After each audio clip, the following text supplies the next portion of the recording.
Vamos conversar sobre controle de peso com o Dr. Leandro e a doutora Maitê. Eu tô achando essa pauta um luxo, porque aqui temos duas figuras respeitadíssimas. Que legal essa... Eu achei o máximo quando a gente fala, não é? Achei o máximo. A gente é super amigo, fora e a impressão é que eu conheço até mais a Maitê, porque os pacientes também, eles fazem um leve trás, né? Eu vejo muito paciente que a Maitê vê e a gente parece que acaba se falando indiretamente pelos pacientes também. Agora, o que a especialidade do Dr. Leandro tem a ver com a especialidade da doutora Maitê? A doutora Maitê é endócrino e o Dr. Leandro é neuro. O que uma especialidade tem a ver com a outra?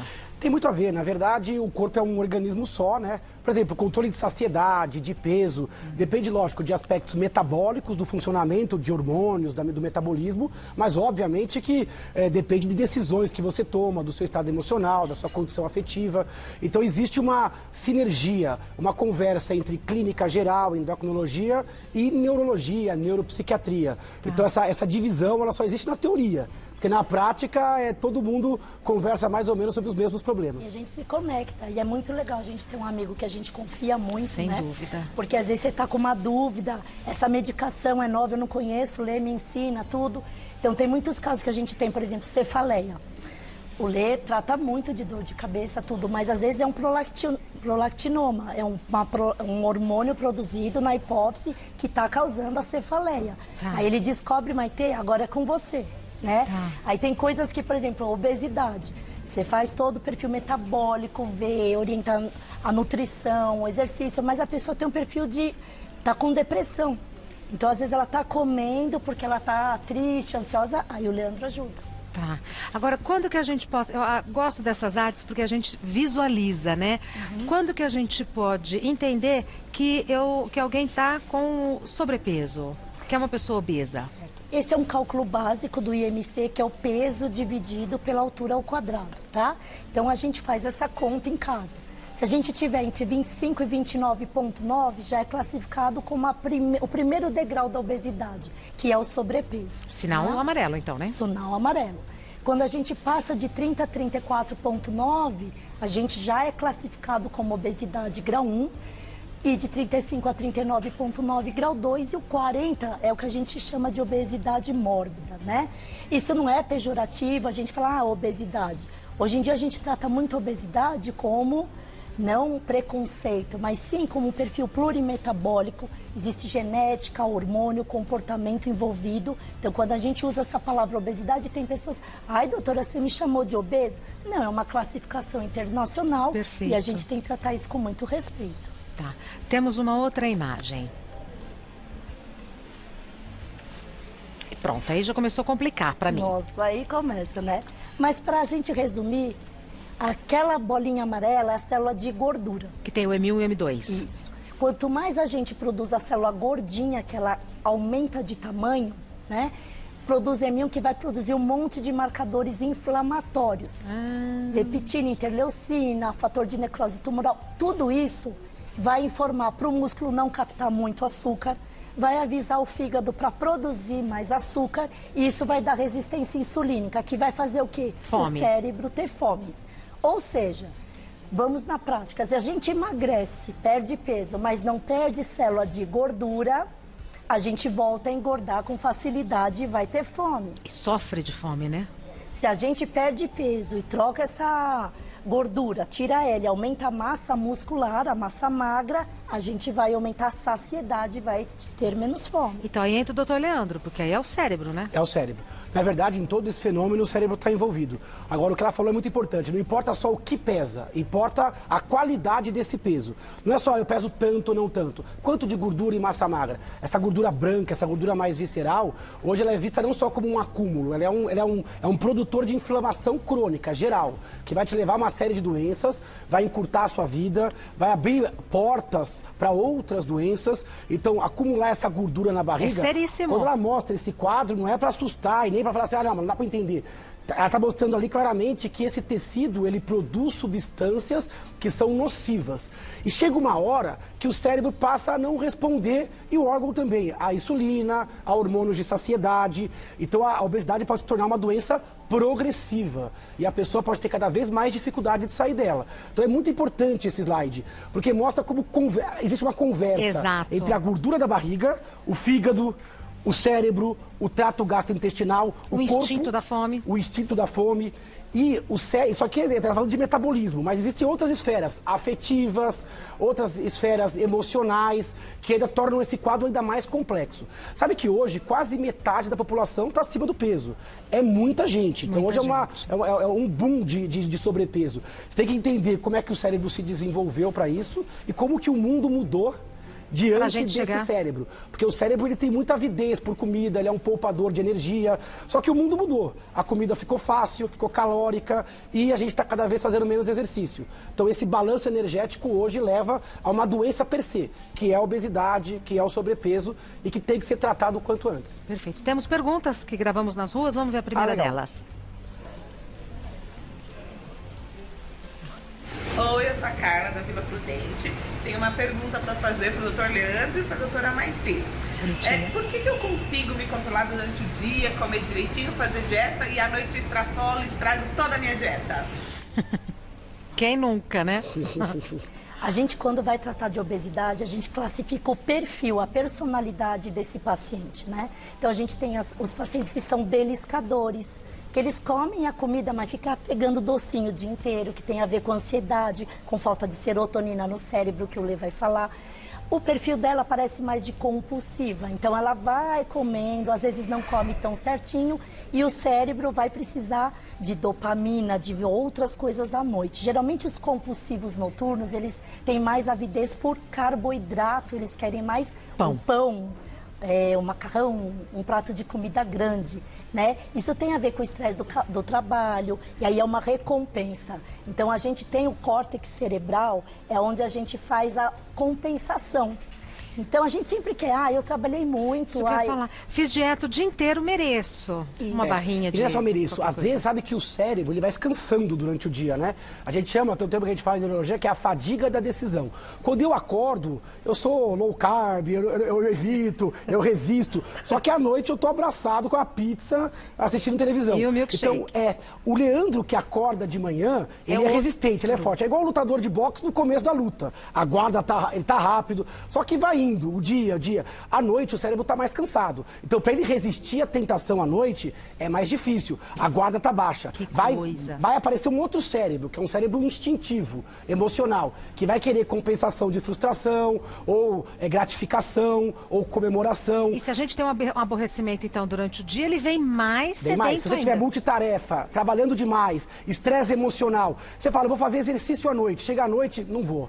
Porque o cara que faz é diferente do cara que planeja. Por isso que é tão importante planejar, às vezes, o alimento. Porque se eu deixar para decidir na hora, eu vou decidir errado. À noite eu penso no que eu vou comer. Esse eu da noite, ele é mais fadigado, mais cansado e ele toma decisões piores. Nossa, isso explica tanta coisa, né? Tem que planejar. Sabe que mercado pensa isso? Você entra no supermercado, você vai comprando.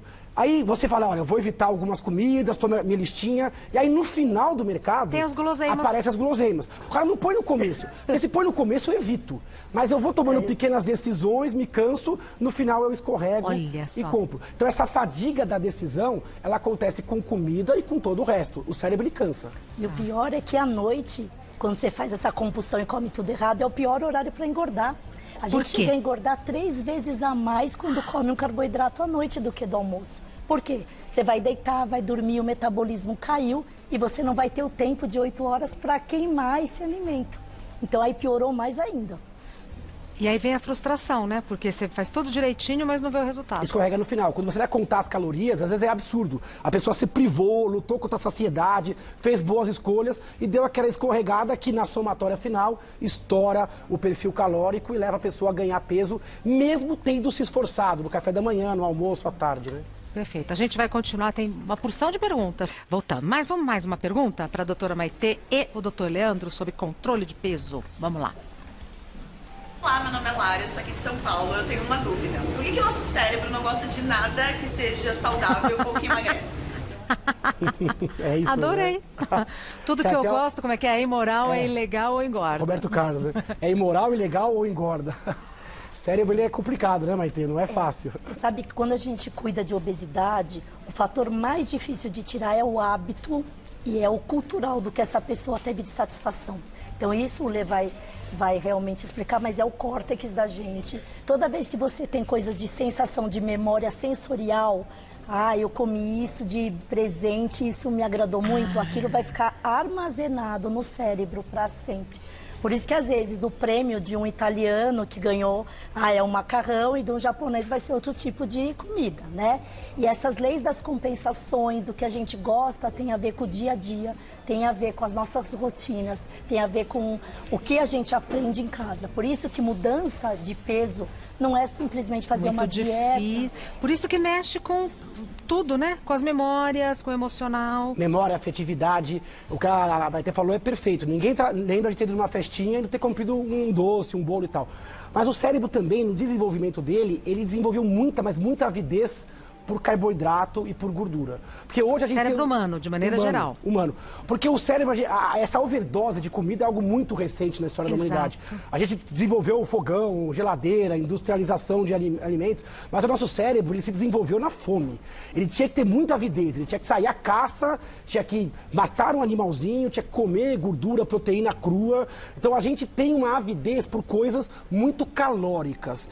O cérebro ele tem isso dentro dele. Só que o mundo mudou. Hoje a comida veio até mim, eu não tenho mais gasto energético, e hoje a comida ela vem pré-digerida, porque ela já vem cozida, temperada, vem com um monte de sabores. Então o cérebro antigo ainda gosta disso. Quando a gente pensa em carboidrato, a gente já saliva, a gente já tem um pouquinho de prazer. Quando ele toca a nossa língua, já tem prazer ali, já é uma recompensa. O cérebro falando, parabéns, você conseguiu energia. Só que agora o nosso problema é excesso de energia, né? Porque hoje eu corro menos, ando menos, pulo menos e como mais. Por isso que hoje o problema é a obesidade. Só que esse cérebro vai estar sempre lá, instintivo, buscando o doce. Ninguém é compulsivo por alface, cenoura, que são alimentos mais crus, com menos calorias, mas que são hoje mais saudáveis, pensando numa saúde global. A doutora Maitê ia falar alguma coisa? Eu tenho a impressão que eu cortei. Desculpa, doutora Maitê. Não, imagina. Porque o carboidrato, que vira 32% doce, o doce, ele libera pelo pâncreas insulina. Então eu como, o pâncreas libera insulina. Insulina. A insulina, através do nervo vago, ela vai para o cérebro e vai dar saciedade. A satisfação, acabei a minha fome, por 30 minutos já vai, 2 horas. Quando você vai digerir um carboidrato complexo, uma coisa integral, ou mesmo a proteína, são outros hormônios envolvidos. E esses hormônios, eles demoram para dar saciedade, mas duram mais. Então, quando você está com muita fome, chegou em casa morrendo de fome, você quer o que vai ter para o cérebro? Essa insulina vai ser rápido, é o doce e o carboidrato. Então, você vê, tem até o intestino produz hormônios que vão dar informação para o cérebro. É muito maluco, é uma orquestra, né? É uma orquestra. E o que ela falou é genial. Quer dizer, essa questão de o doce, ele vai te dar uma recompensa rápida, vai aliviar a sua saciedade rápida, mas fugaz. É igual droga. E essa é igual droga. É igual Inclusive, droga. os mecanismos cerebrais são muito parecidos. Os núcleos envolvidos de recompensa, muito parecido com substâncias de abuso. Por isso que muitos veem, às vezes, o açúcar refinado, que é um desenvolvimento, coisas que são pequenininhas, é muito paladar, e a saciedade muito curta. Você mal acabou de comer, já quer comer de novo. Só até brinca, né, no marketing, né? É impossível comer só um. Você tem que comer 1, 2, 3, 10 e você entra num ciclo de compulsão. Então, a sacada hoje é você enganar a saciedade, conseguir coisas mais sustentáveis, que consigam te dar menos fome por mais tempo. Por isso que ela falou já de uma dica importante de associar fibra, carboidratos mais integrais, que vão bugar. A recompensa não é imediata, mas ela é mais persistente e é menos frustração, né?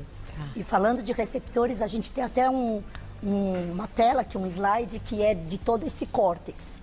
Então, a gente sabe que tem as vias de saciedade que fazem o cérebro parar de comer, né? Então, isso tem a ver, por exemplo... Quer dizer, quem dá o start da fome é o cérebro, não é o estômago na barriga, nada. É o cérebro. Olha só, então, olha que complexo que é. Super. Então, no cérebro, a gente tem um núcleo arqueado, que a gente, no hipotálamo, que a gente é o centro da fome. A gente regula tudo nesse local.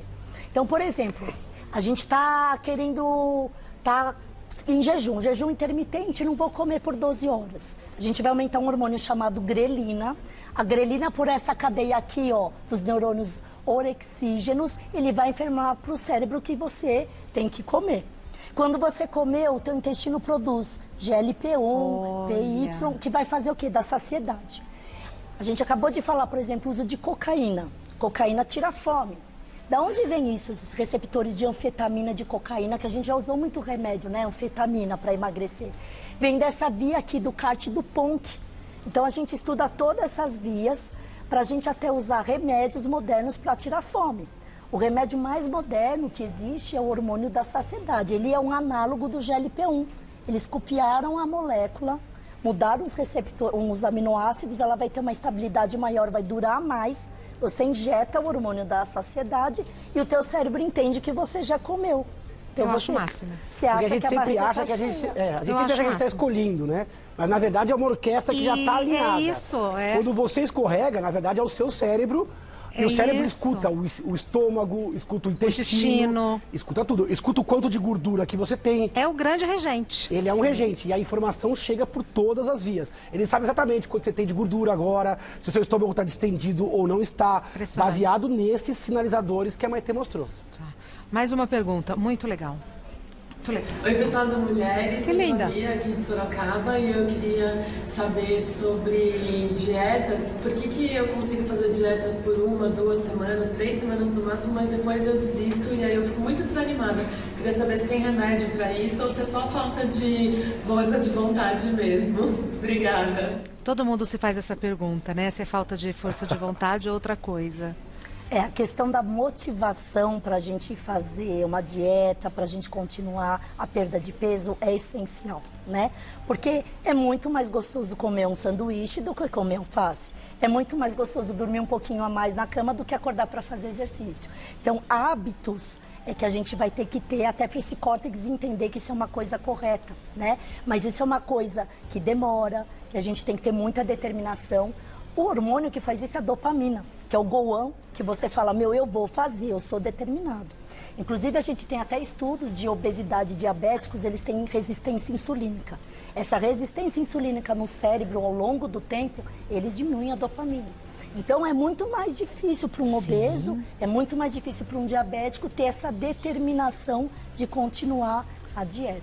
Isso é extremamente importante, porque senão parece que é só o corpo mole, dificuldade. Isso. Agora, sabe que conforme você vai perdendo peso, vai ficando realmente mais difícil perder peso. É muito comum isso. O cérebro, principalmente essas dietas muito radicais, onde se perde muito peso rapidamente. Então, o cérebro ele fala, pô, esse organismo perdeu 5 quilos, 10 quilos. Esse cérebro menos racional, mais instintivo, ele fala, opa, tem alguma coisa errada. Tem privação de comida, tem guerra, existe uma crise. Então, o cérebro ele não gosta muito desse catabolismo, de você perder. Ele fala, perdeu 5, 10, tem alguma coisa errada. Ele vai lançar forças engordogênicas, ele vai te dar mais fome, ele vai te dar mais preguiça, vai fazer você absorver mais. Então você se sabota porque o seu cérebro, ele começa a perder a energia, porque ele fala, olha, 5, 10 quilos, 1, 2 meses, esse cara tá entrando em inanição. Ele vai projetar isso, ó. Esse cara vai morrer, vai adoecer, o sistema imunológico vai dançar. Então, o ideal para você enganar o seu cérebro é tentar devagar, na manha, com a ajuda profissional, para tentar não acelerar. Porque quanto mais você acelera, maior a chance de você reengordar. E também pior é o tipo de peso que se perde. Quem perde muito rápido acaba perdendo, às vezes, massa magra e gorda e depois ganha massa gorda. O cara sai pior do que entrou na dieta. Então isso quer dizer que eu não mando no meu cérebro. Não Você posso falar, você não manda. Não manda. Você manda na ponta de um iceberg, que é o cérebro consciente e racional. Esse lobo frontal, uma parte dele você manda. Mas existe lá dentro o hipotálamo, os centros profundos, e você não manda. Não manda. Então a parte emocional, ela finge que você manda. Mas ela manda em você. Se tiver um cabo de guerra entre o racional e o instintivo leva. Por isso que precisa de uma orientação profissional, porque senão a gente cai nessas armadilhas, né? Isso é muito interessante, porque quando você começa a perder peso, aí dá esse platô. Perdeu, parece que não tá mais dando certo. Aí o remédio, doutora, não tá mais fazendo efeito. Ah, esse exercício não serve para nada. Não, gente, é justamente o que o Leandro acabou de falar. O metabolismo mudou. Então vai aí a gente para trocar a medicação, trocar o tipo de dieta. Então a gente tem as dietas cetogênicas que você vai acelerar mais o metabolismo, aí você tira, você faz um jejum intermitente, aí você troca o tipo de medicação. Os truques. Você tem que enganar o cérebro. É isso Tem que enganar, porque se o cérebro perceber que você está gastando energia, imagina um cérebro que foi criado em invernos rigorosos, falta de comida, sumia, não tinha que caçar, sair. Então, ele é um poupador. É igual um cara que está acostumado a guardar muito dinheiro, que de repente vê a poupança, some o dinheiro. Fala, não, eu joguei fora. Calma lá, tem alguma coisa errada. Ele vai te boicotar. Então, cuidado com dietas muito rápidas, muito radicais e insustentáveis. E também com dieta de boca a boca, que serve para todo mundo. Por isso que tem que ter personalização, tem que ser uma coisa com um profissional, nutricionista, nutrólogo, endocrinologista, o próprio clínico geral. Tem que tomar cuidado para você ter perda sustentável. Senão, você vai ter o efeito sanfona, que muitas vezes é pior, porque se engorda até mais do que perdeu, porque o cérebro, quando resolve chutar o pau da barraca, ele chuta mesmo, quando não surge um quadro depressivo, ansioso, pela frustração. Pela frustração da privação demasiada por curto espaço de tempo. A gente vai continuar. Perguntas? Mais uma pergunta sobre controle do peso. Vamos lá. Olá, sou Rafael da Zona Sul de São Paulo. Eu queria saber se antidepressivos engordam ou emagrecem. Ótimo. Pergunta boa, né? Na verdade, a gente tem que pensar primeiro o que a doença faz, porque a depressão e a ansiedade podem tanto engordar a pessoa como emagrecer. Tem pessoas que com depressão perdem o apetite, perdem peso, se desapegam aos cuidados. Né? Mas tem pessoa que com depressão engorda, começa a compensar mais, ter mais compulsão. Mesma coisa vale para a ansiedade. Então existe um movimento de ganho ou perda pela doença. Lógico que tratar a doença vai fazer o movimento oposto a isso. Se a pessoa estava engordando, ela trata, passa a emagrecer. Agora a pergunta dele foi com relação ao remédio especificamente. Os antidepressivos têm algumas classes que predominantemente emagrecem e outras que predominantemente fazem ganhar peso, mas varia muito de caso a caso. Os mais antigos antidepressivos, eles tendem a fazer você ganhar mais peso. A gente chama de tricíclicos, os remédios da década de 50, 60.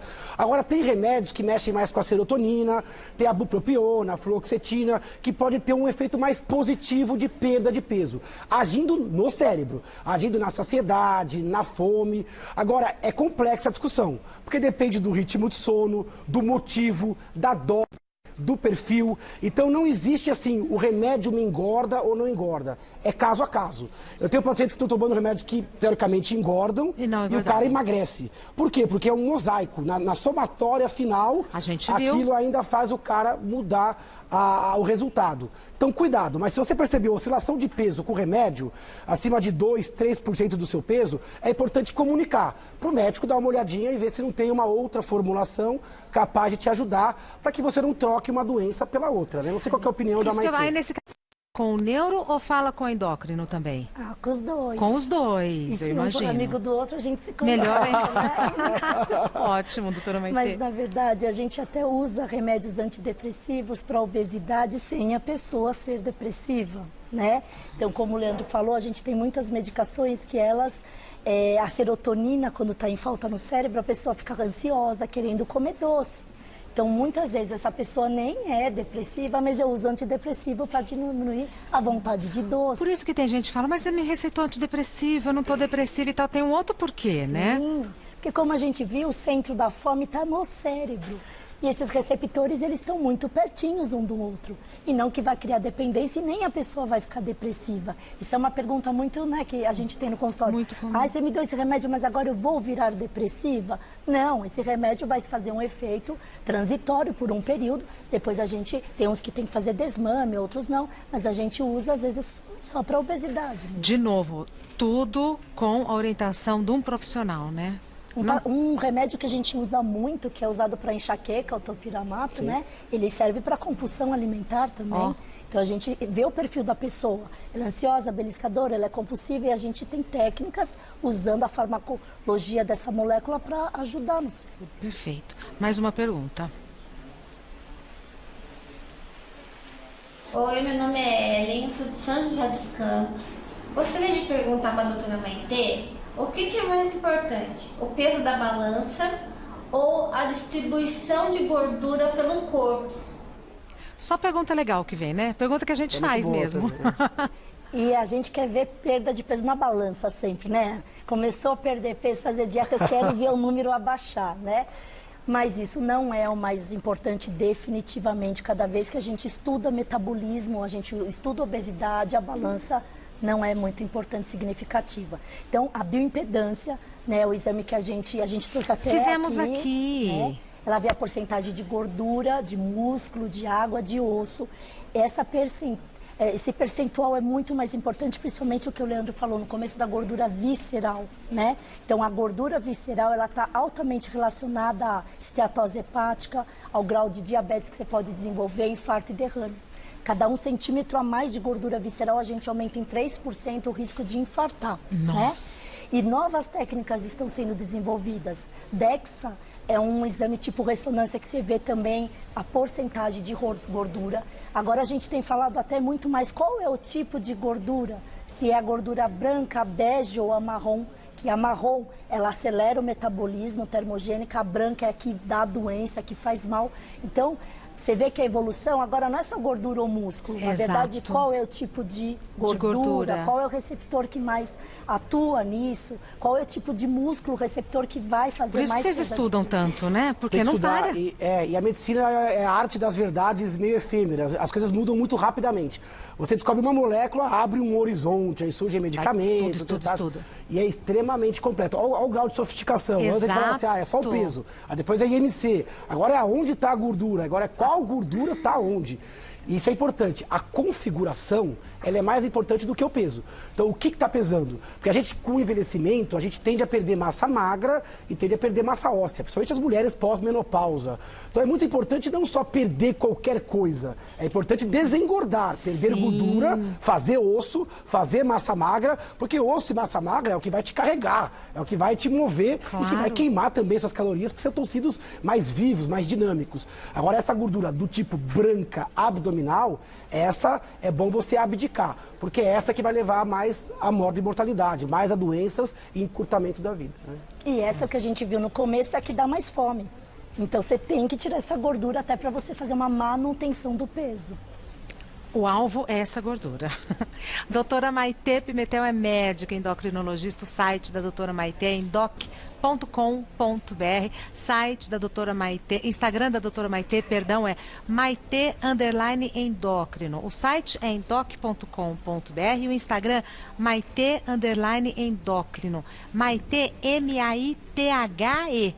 Maitê_endócrino. Dr. Leandro Teles é médico neurologista. O site do Dr. Leandro é leandroteles.com.br, sem nenhuma letra dobrada. E o Instagram do Dr. Leandro é @neuroleandroteles.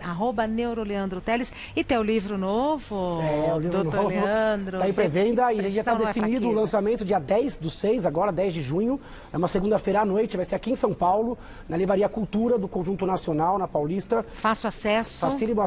É muito fácil acesso, tem o metrô ali, Consolação, tem estacionamento próprio. O evento ele é gratuito, aberto a todos. Pode estender esse convite aos seus familiares, amigos. Vai ter uma palestra que eu vou ministrar lá das 7 às 8 sobre depressão no Teatro Eva Hers, que é dentro da Livraria Cultura. Tudo gostoso lá, né? E depois vai ter uma sessão de fotos, autógrafos, com música, coquetel. Então todo mundo é nosso convidado para essa noite. A Maitê já está convidada, a Regina, obviamente. Estaremos, vai ser uma noite muito especial, estaremos todos lá. Meus caros, muitíssimo obrigada. Todas as vezes que quiserem repetir esse formato, eu adorei, eu tenho certeza que o pessoal de casa também. Obrigada. Tá bom? Fiquem com Deus e até a próxima.